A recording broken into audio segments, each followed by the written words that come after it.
Meu nome hoje é Laide Lisboa de Oliveira. Lisboa da família e Oliveira do marido. E meu pai é João de Almeida Lisboa. Foi político, deputado estadual, deputado federal, presidente do Conselho Deliberativo. Minha mãe, Maria Rita Vilhena Lisboa. Eu nasci em Lambari, no sul de Minas, numa estação de águas. E eu acho a vantagem que a estação de águas leva é que a civilização chega mais depressa, porque é frequentada 2 vezes por ano por elementos de alta qualidade, né? Do Rio de Janeiro, de Belo Horizonte, das capitais e mesmo do interior, esses que vão procurar as águas. O mês é abril e o dia 22, agora o ano eu já perdi a conta, não sei mais, só sei que não foi nem 500. Minha infância foi em Lambari mesmo, e o que havia interessante é que a casa que eu me lembro de pequenina, tinha assim, um rio que corria no quintal, e era separado só, depois foi separado por uma grade que a gente podia subir nela para pescar. Então, no quintal lá de casa havia um rio, e a gente aprendia a pescar. E o papai era muito bom pescador, e a gente ficava espantado porque parece que os peixes adivinhavam. Quando ele punha a vara, era só pôr a vara e tirar a vara, e vinha o peixe. E a gente, para pegar um, enquanto ele pegava 10, era um problema.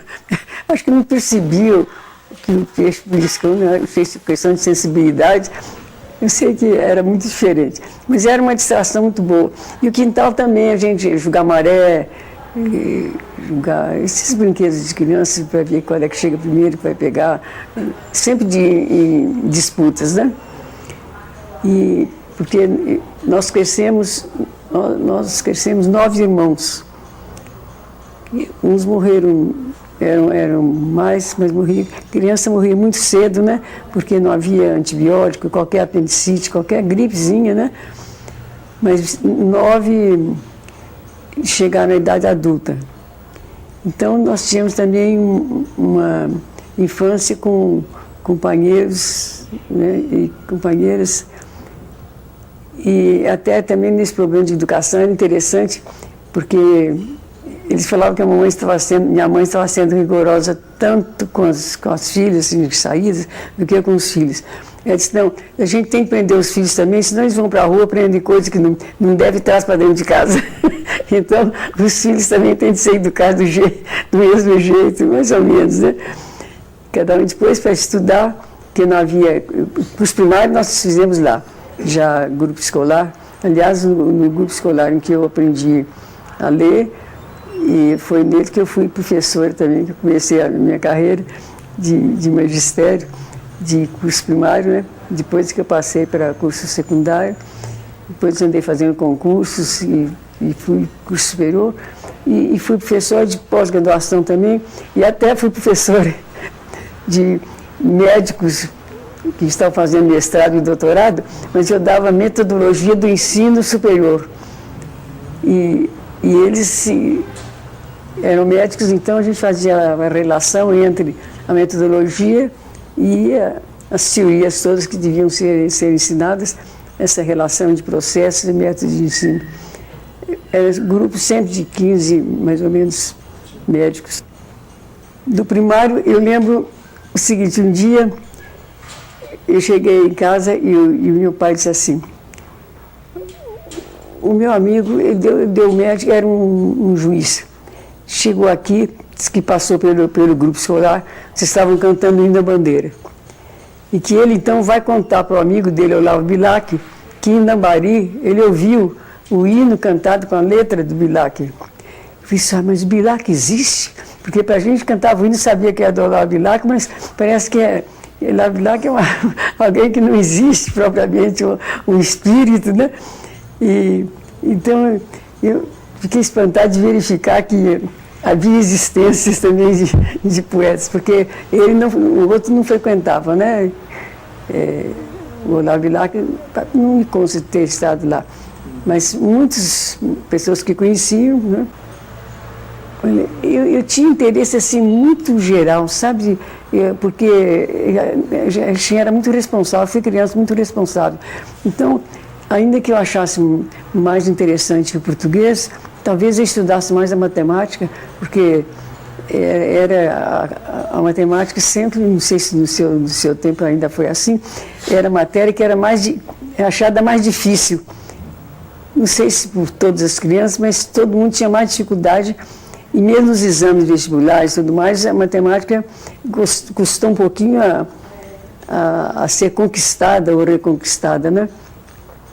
E no curso primário também, a gente chamava a aritmética até, porque a matemática já implicava em algumas diferenças. Na geometria que já havia algum processo matemático, né, para solução, que a gente aprendia também geometria, né? É um programa, o que eu acho que antigamente o programa não era exagerado, mas era exigida a aprendizagem desse programa. Agora hoje eu acho que dão um programa grande demais e não sabem o que pedir, o que é essencial. Então agora que quando apareceu a linguística, o Obigarriano falava assim, então estão ensinando linguística para aluno que não sabe língua nenhuma. Porque a linguística existe também a base para você compreender as relações. De sorte que eles puseram em curso secundário, depois parece que está atenuando um pouco, né? O essencial que era, no nosso tempo, era a gramática, né? E a gramática, a sintaxe, principalmente, era dada, e tinha a gramática, para estudar, hoje chamam classes, né? Chamam categorias, né? Eu me lembro que a gente estudava, a gente lia no livro, a gente via exemplo. E quando a gente aprendia as categorias, como se chamava no tempo, a gente distinguia um verbo de um advérbio, de um substantivo. E os exemplos eram notáveis. Eu lembro, por exemplo, que a palavra já, até hoje eu me lembro disso, já é um advérbio, né, de tempo. De repente, já podia ser substantivo. Então a gente se assustava. E sabe qual é o já da rainha? Não é tão já como se pensa. O exemplo, naturalmente, era a rainha. Eu volto já, eu venho já. Eu não sei de onde que veio o exemplo, mas era o já da rainha. Quer dizer, o já de advérbio virou um substantivo, né? E não é tão já, depois ainda tinha outra variação, né? Depois tem um outro também, o que. A palavra que ser substantivo também, né? Um que misterioso aqui me fala aqui no coração. Um que. Então, esse que é substantivo. Quer dizer, isso tudo é sutil, mas a gente, se fosse para entender e para saber que as categorias não eram assim, tão rigorosas no sentido de exemplificação, porque havia a parte interpretativa também, né? E era uma riqueza de desenvolvimento da inteligência, que você está vendo que não é fácil de fazer essas distinções, né? O que é ser substantivo, o que é misterioso. Cada ano uma professora. Eu me lembro que no terceiro ano eu tinha uma que até ela era mulata, mas ela era muito inteligente e tinha uma tranquilidade para dar aula, então nós gostávamos demais dela. Parece que o terceiro ano foi uma abertura da inteligência, não sei se é a minha e das outras também, mas uma compreensão muito grande dessa professora. Até me lembro que quando foi o aniversário dela, nós reunimos, cada um comprou um presente, todos os alunos, um presente cada um, como foi possível em casa, né? E nós torcemos. Sabe que ela fez um levantamento das datas de aniversário de todas as crianças, e cada vez que era aniversário de um, ela que trazia a lembrança. Você vê como é que ela correspondia, né, a essa parte afetiva também. E era muito inteligente. E muitos livros também, muita cartilha no começo, né? Depois começam os livros assim de leitura, a gente vai despertando. Até eu defendo muito a tese que o livro de leitura escolar, o de leitura que seria ensino mais de português, esse livro de leitura escolar deve ser, sobretudo, literário, pelo menos com bom gosto. Porque hoje eles estão querendo, há uma reaçãozinha que eu discordo um pouco, que o livro mesmo de leitura, porque eu acho que o de ciência, o de geografia, esse é para ensinar geografia, para ensinar história, então o objetivo dele é determinado. Agora, o de português é vago, é para formar o gosto pela leitura. Leitura literária e leitura científica também, mas então o vocabulário, tudo interessa, o ritmo, né? E hoje eles estão, eu brinco, estão querendo que no livro de leitura tenha até ensino como é que faça café, e querendo que o livro seja assim mais prático, né? Mais concreto, ideias mais concretas. Mas eu acho que não é só ideia que o livro de leitura deve dar, ele deve dar também esse gosto, né? Essa parte sutil da literatura, do ritmo, das imagens, né? Um pouco de fantasia, para despertar esse gosto, porque até não é muito generalizado, dizem que no Brasil não é muito generalizado o gosto da leitura, né? As bibliotecas, não sei como são frequentadas, porque as bibliotecas também, eu acho que elas têm uma função muito grande, mas elas são menos procuradas. Um que sempre procurou bibliotecas, eu sempre falo dos escritores italianos que eu mais gostava, não é só porque é italiano, não, depois, mesmo comparando com outros, era o Giovanni Papini. E ele tem um livro em que ele conta a evolução, mas a evolução intelectual dele, o tempo todo. Então ele com 12 anos entrando na biblioteca, com 12 anos, e então era um freguês da biblioteca. Agora não estão a aumentar os fregueses de biblioteca, né? Porque não sei se lê fora de casa também, tem gente que não tem interesse em sair de casa, sentar e ir para uma biblioteca para ler, né? Cada um tem uma preferência. As diferenças individuais dificultam muito qualquer decisão, né?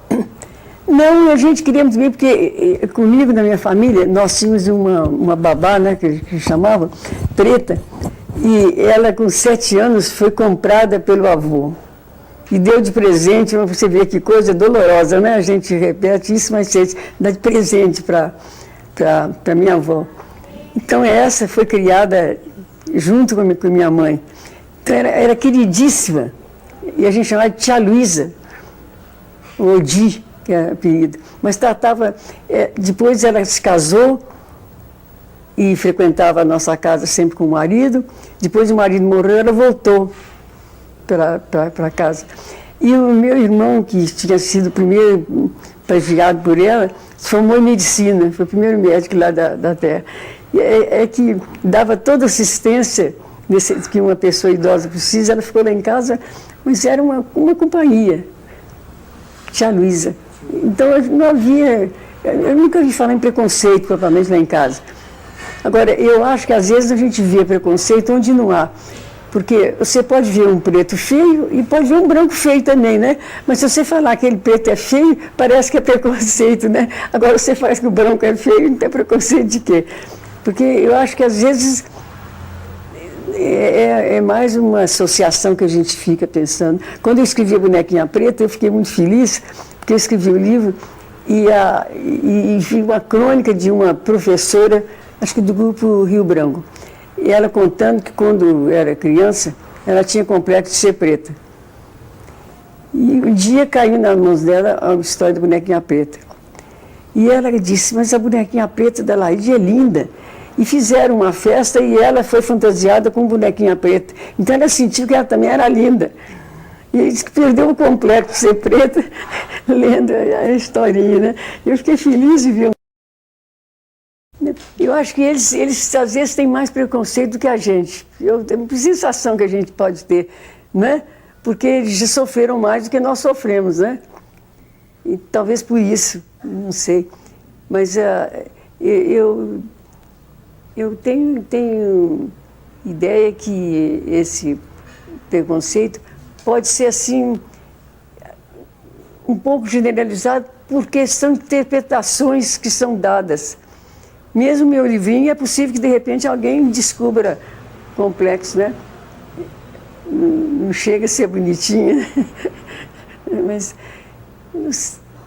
não acho que... Agora, eles sentem um pouco, mas sofreram. E agora parece que está havendo um movimento, eles estão sentindo que quando veio a abolição, não cuidaram de ajudá-los, né? Parece. Estão livres, né? Cada um foi resolver o seu problema, mais ou menos isso, né? E alguns já tendo expediente, resolveram bem, outros não tão bem. Porque realmente você sair da escravidão para a liberdade sem ter uma experiência dessa liberdade é mais penoso do que aquele que já viveu sempre essa liberdade, né? São problemas muito sutis, né, muito delicados e acho que um pouco pessoais. E agora, às vezes fazem grupos, né? Eles também... Eu acho que hoje a única diferença é a cultura, que o branco parece que gosta mais de estudar, ou pelo menos tem mais facilidade, ou acredita mais em si mesmo, não sei, estuda mais, né? E, de modo geral, quantitativamente, que eu falo, não digo por questão de inteligência, mas em quantidade, né? Então, a gente está sempre indagando, né? Porque eles se recuperarem...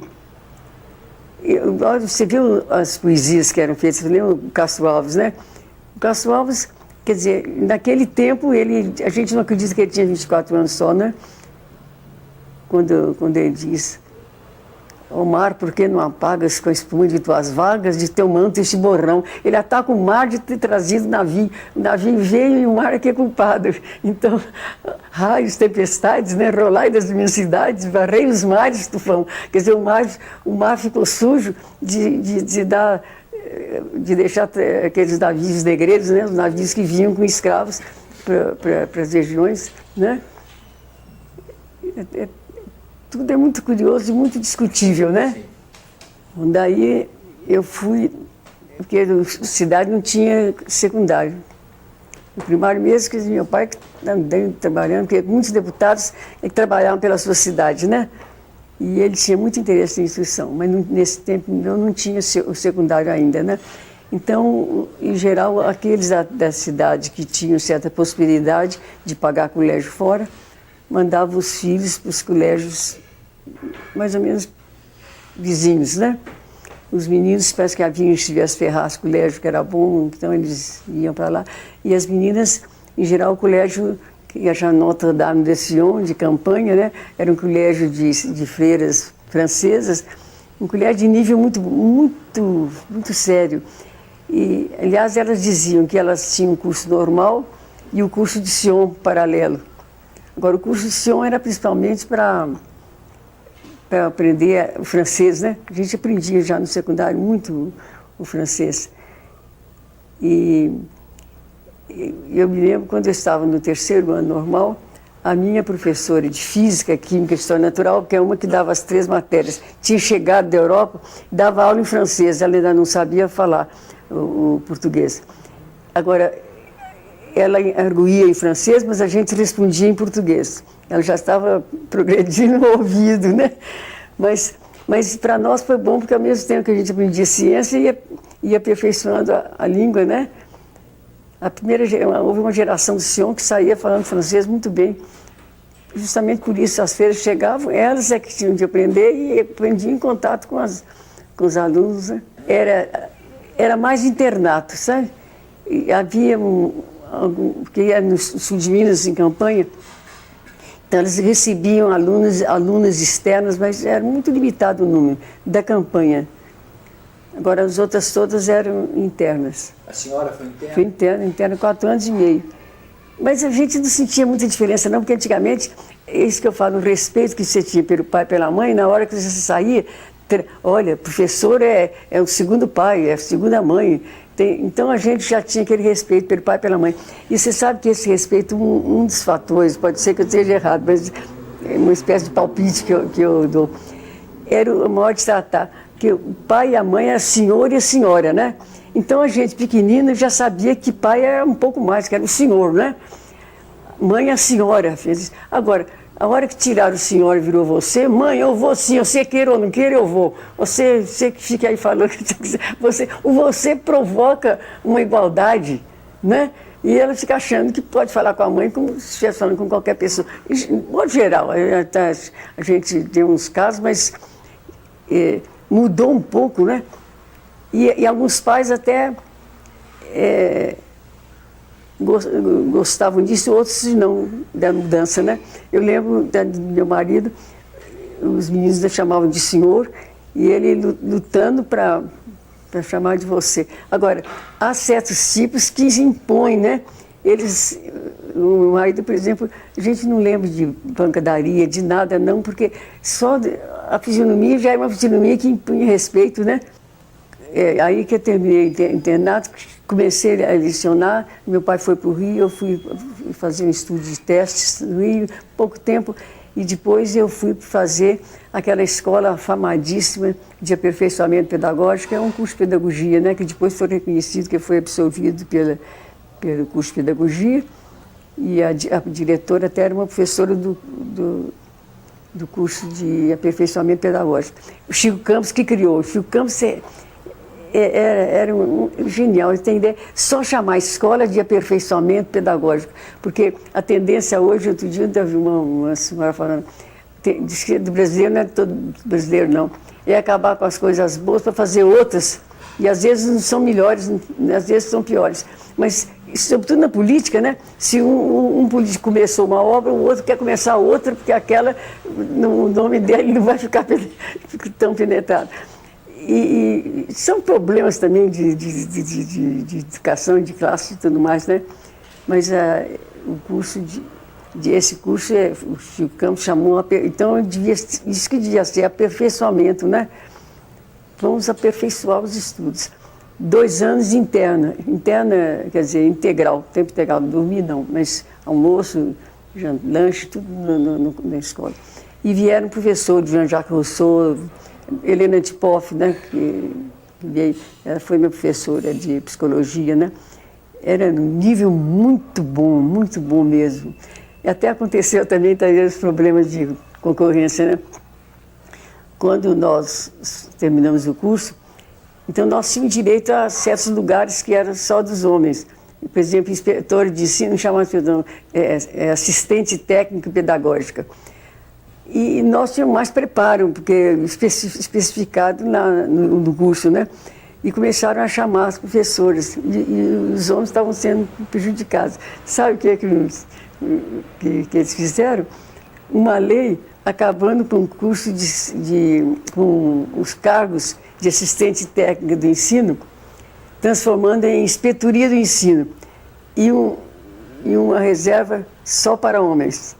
Então, nós que estávamos trabalhando já no outro curso, podia ficar em disponibilidade remunerada até ser nomeado para outro curso, mas nomeavam logo, procuravam um lugar. Eu, por exemplo, fui nomeado professora de português do Instituto de Educação, já curso secundário, comecei a trabalhar no curso secundário. Depois eu fui fazer concurso de doutoramento para ir para o curso superior, né? Aí concurso, aí não foi curso não. Fiz o concurso e depois fiz... Engraçado, o namoro era simbólico. Eu falava, o nosso namoro, o nosso tempo era simbólico. Você sabia que era namorado, mas não tinha diferença nenhuma. Eu me lembro que eu fui meu namorado há algum tempo e tudo mais. Acho que uns 2 anos. A coisa mais grave que aconteceu, que um dia ele estava assim, ele segurou minha mão e ele largou. Aí um susto. Só falar de livro também. A gente, em geral, arranjava também um moço interessado em cultura, né? Não sei se era caso específico meu, mas quase todos eram mais ou menos assim. Disse, olha, você leu tal livro, quando saiu um livro, você leu, então vamos trocar ideia sobre o livro que nós lemos. Isso, mesmo depois, quando eu me casei, o meu marido também era formação do Caraça e era catedrático de língua e literatura latina, né? Tinha uma cultura fabulosa. E a gente sente que quando a gente conversava, saiu algum livro e cada um ia contar para o outro o que achou do livro, o que não achou, sabe? E era só trocar ideia com coragem, mas era distração. Eu me lembro uma vez, nós saímos muito, sempre com o papai acompanhava sempre a gente muito, qualquer festinha, qualquer dança, qualquer sessão de dançante e tudo. Então, nós fomos a uma com o papai e tudo, a mamãe em geral ia menos. No dia seguinte, a mãe chegou para mim e disse assim: ó, seu pai não ficou muito satisfeito ontem, não. Diz que você dançou muitas vezes com o mesmo moço. Você viu? Você vê como é que era. Você está rindo, a gente nem nada disso. O que é que você... Agora, para mim, dançar mais vezes já significava alguma coisa, né? Então, você já dançou muitas vezes, estou no caminho de namorar, né? Talvez, né? E o medo, que coisa, né? É interessante mesmo. Mas também foi passando aquele tempo em que o pai que escolhia marido para os filhos, para as filhas, né? Eu ainda não sou dessa geração, mas eles já eram, né? A moça precisando casar, o pai que escolhia, trazia o moço, se aceitava, né? Então a mudança não podia ser tão rápida, né? Tinha de ver o que está namorando, dançando mais vezes e namorar. Logo que eu me formei, eu fui lecionar num grupo onde eu tinha estudado, e também é outra coisa que é um pouco de preconceito, ou na ocasião a gente achava assim, aquelas menos preparadas, quer dizer, uma mocinha recém-formada, não tem muito preparo para ensinar. Então vai ter a classe mais atrasada. Hoje a gente põe doutor, eu preciso de doutor para alfabetizar, né? E antes a gente punha aquele que era menos capaz, né? Ou tivesse menos preparo, né? E eu fui alfabetizar. E até eu me lembro que, na ocasião, eu fiz o plano de curso, já estava toda assim metida. A professora quis mandar para a revista do ensino. Eu disse, não, só se for com pseudônimo. Eu não imaginava o meu nome na revista do ensino com letra de forma. Então, e depois foi justamente lá que foi o estímulo maior que eu tive, sabe? Que quando eu vim para o Rio, eu fazia relatórios das minhas buscas sobre o teste e fiz os relatórios. E nessa ocasião tinha uns casa-santa que eram, um é secretário, chama secretário, né? Que era o secretário e o diretor de instrução, né? Diretor de instrução. E então eu mandei para a direção e recebi carta dele, até eu fazer falsa de modéstia. Então ele pediu licença para publicar os belos e grandes relatórios da Laíde na revista do ensino. Belos e grandes. Mas eu levei um susto, mas foi estímulo, né? Se ele achou. Aí eu concordei lá, nunca escrevi carta concordando de publicar. E realmente publicou, e houve uma coincidência que um amigo do papai, que acho que tinha ido a Portugal, sei lá o que é, achou um jornal de escola portuguesa, esses jornais pequenos escolares, a reprodução do relatório, sabe, já estava na segunda parte do relatório, com o nome da revista de ensino de Minas Gerais, Brasil, e era meu. Então, o belo e grande relatório fez sucesso. Depois, fui lá fui nomeado para o Instituto de Educação, que é quando eu falei, eu estava contando aquele caso, né? E eu fui nomeada professora de português, porque não havia faculdade de filosofia, não havia concurso propriamente não havia essas exigências, porque não havia escola, né? Então eles escolhiam gente que estava interessado, que eles publicavam muito discurso mesmo, uma coisa assim, eu era tido como um pouco intelectual, então escolheram para ser professor de português, né? E depois eu aperfeiçoei na escola de aperfeiçoamento a didática de português e literatura. Quer dizer, a didática geral, que é para toda a matéria, que eu era professora. Tanto o meu concurso foi de didática geral. E depois eu assumi a didática já no curso superior, né? Depois fui, como eu falei, no pós-graduado da medicina, dando metodologia do ensino superior. Por que você foi para o Rio? Papai é deputado federal e desses cumpridores do dever. Então, ia ao Rio voltar, ficar indo lá só de vez em quando, ele ia, porque tinha de frequentar, e ele fez uma mudança provisória ou não, mas com a família do Ocasio e tudo mais, e nós fomos para o Rio. E agora eu tive essa designação para fazer esse estudo no Rio, né? Sabe, eu pensava assim, quando eu era pequena, eu tinha ideia. Você também, quando era pequeno, você deve ter visto boneco, tudo. Você viu algum boneco preto? Ainda não tinha, né? Tudo é lourinho, com os olhos azuis, né? As bonequinhas, tudo lourinha. Eu disse, eu vou pôr uma pretinha, né? Eu senti uma vontade. E a pretinha fez sucesso, né? Até hoje, já tem 50 anos, vende. Eu já, dramatizações eu já vi não sei quantos, agora está no teatro também aí da Silas, né? Mas eu fui um dia em uma escola, me chamaram, a dramatização da Bonequinha Preta feita pelas professoras. E sabe quem era a Bonequinha Preta, que pintou o rosto? A diretora, representando para os alunos, mas eles deliraram, porque eles já conheciam a história, e de repente eles reconheciam a professora fazendo verdureiro, com um balaio na cabeça, a diretora pretinha. E eu fui convidado para assistir ao espetáculo, foi um sucesso para as crianças, porque era uma experiência nova, né? Uma coisa que eles conheciam no livro, de repente eles viam transformada, né? E depois eles também começaram a fazer muito. Aqui mesmo já houve dramatização da Bonequinha Preta, que vem de fora, vem os alunos que são os de teatro, né? Vão representar, e já representaram aqui, né? A gente não explica bem. Agora, eu procurei até saber por que será que dura tanto tempo o interesse, né? E essa permanência. E eu cheguei à conclusão que era porque por ser muito real da realidade deles. Uma bonequinha, por exemplo, coisas pequenas, quando uma pergunta assim, Marazinho, você gosta de mim? Gosto sim. A criança pergunta muito para o outro, né? Quando a mãe sai de casa, por exemplo, um dia uma falou assim, você vai sair de casa, já mandou fechar a janela? A menina falando para a mãe, porque a mãe logo fala assim, olha, eu vou sair, vocês não chegam da janela, a janela é uma coisa perigosa. Então, tem conta, e a bonequinha não foi muito desobediente, mas mais ou menos, né? Então, porque também tem isso. Agora, outra coisa que a gente aprendia também, mais ou menos, algumas normas para livro de criança.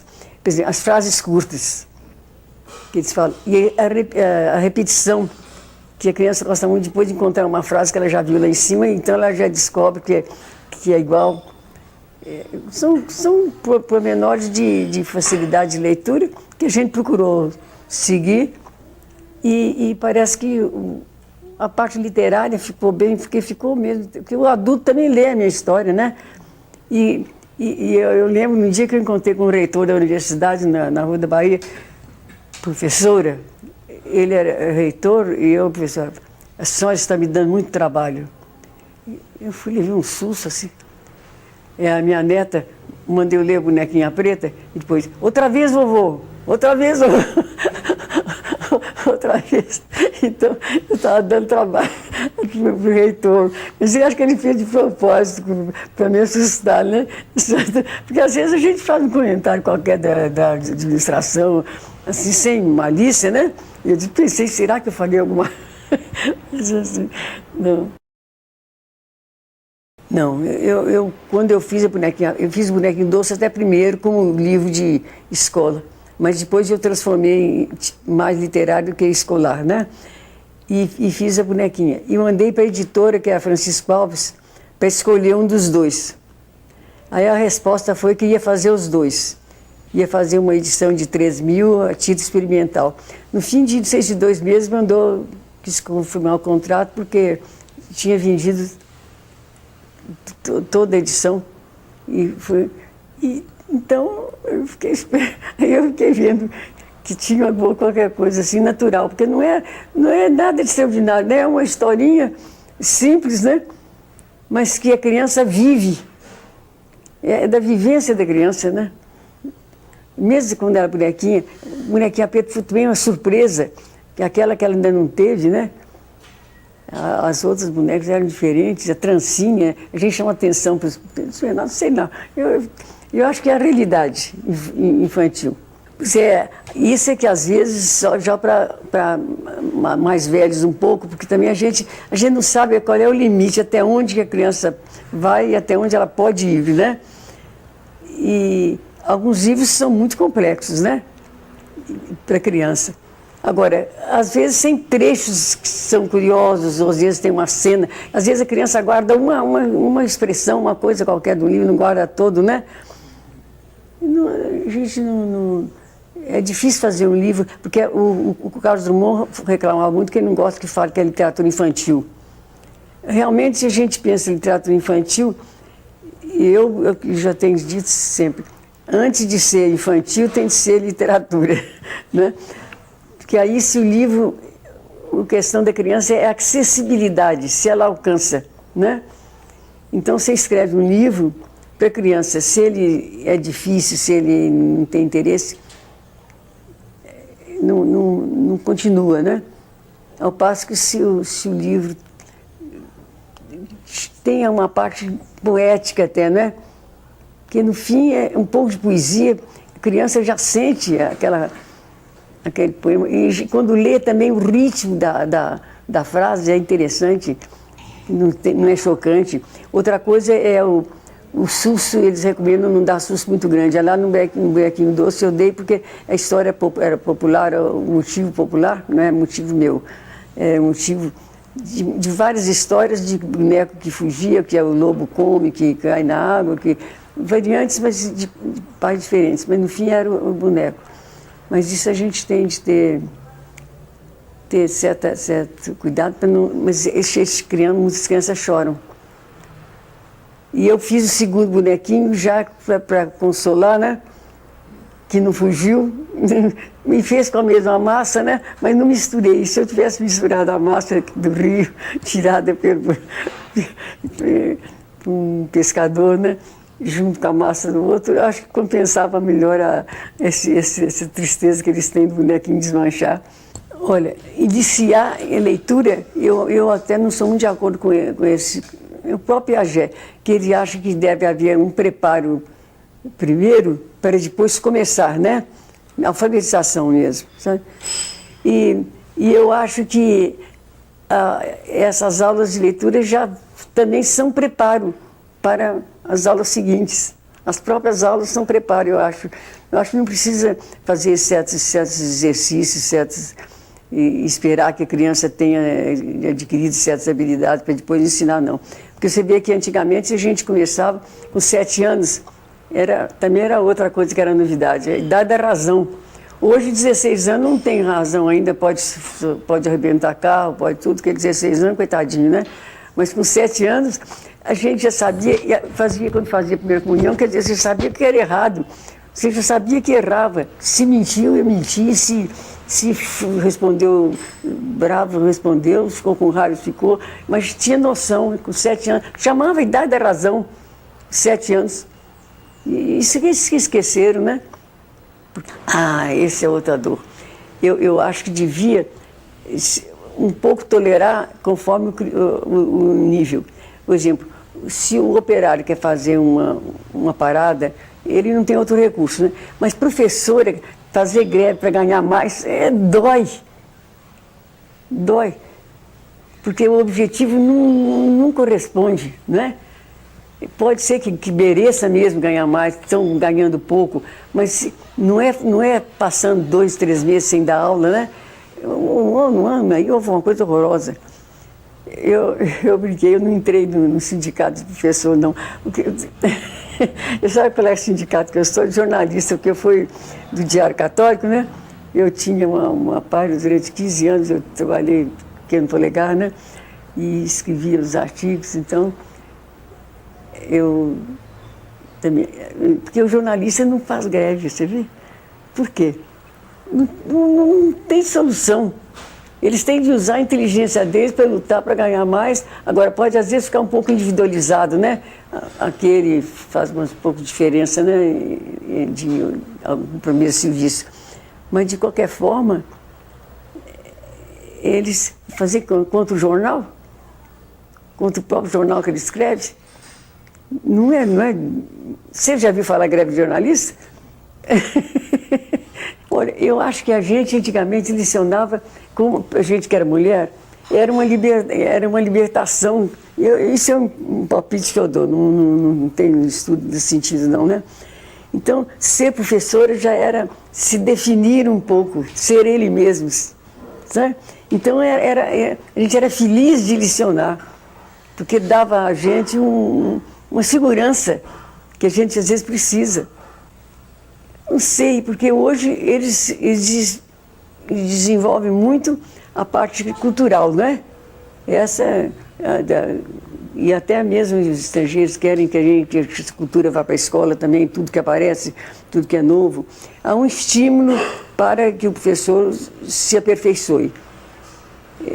Os cursos de magistério eram mais modestos, né? Hoje eles são mais abertos. Agora, não sei até que ponto, na hora de transmitir, é como eu estava brincando, que o de Garrinha não falava, né?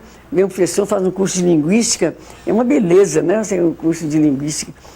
Porque há certas disciplinas que elas podem elucidar o professor, mas elas não são tão vantajosas na direção própria do ensino, da transmissão, né? Não sei, isso aí também é discutível, né? Eu acho que a mudança, hoje todo mundo tem medo de falar educação moral, tem medo. Não sei porque você vê falar educação moral? Porque antigamente falava moral e cívica, então eles falaram que era coisa de militar. Eu disse, se era coisa de militar, então a cívica eles estão transformando em cidadão, o cidadão formado de cidadão era a cívica. E a moral, eu acho que essa reação que houve contra igrejas também, porque de vez em quando há umas reações contra ensino religioso, né? Isso também porque a gente aprendia moral, mais moral religiosa, moral dentro da religião. Podia, na idade adulta, perder religião, porque muitos perdiam, a gente falava, perdeu a religião que tinha, né? Podia modificar. Mas a moral, em geral, permanecia. Mas a televisão pegou um período de liberdade, liberdade o quê? Porque isso não é liberdade, né? E porque a televisão é uma coisa aberta para todo mundo, né? Você dizia, você pode fechar o...